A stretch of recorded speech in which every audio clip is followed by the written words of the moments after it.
Hi everyone. I just wanted to pop in and just cover a few things with you.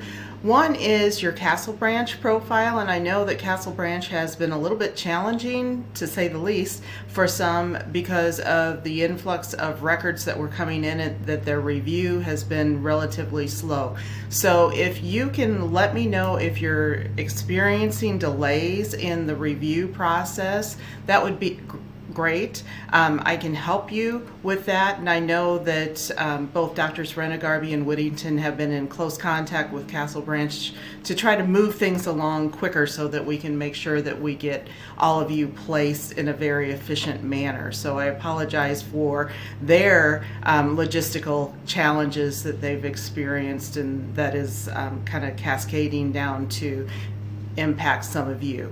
So the other thing that I want to strongly stress is that as some of your records, as they come due, make sure that you update your clinical records, and that includes things such as your CPR certification, TB testing.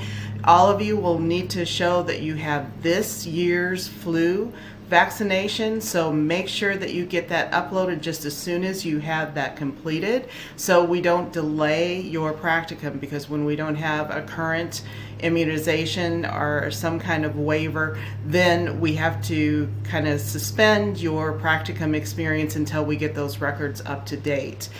The other thing is, for all of my students who are in Kentucky, your licenses will be up for renewal effective as of actually yesterday at midnight. So make sure that you have your new updated license uploaded by October the 31st. That's critical to have that unencumbered license proof in your Castle Branch profile. And the reason why these are so important is that each and every one of the clinical agreements indicates that we have all of our students that comply with the records and the background check. So if we don't assure that that isn't in place, then we aren't following those agreements that we have. So that's why it's so important. Plus, it's important for the safety and well-being of those that you serve. So that's the biggest reason.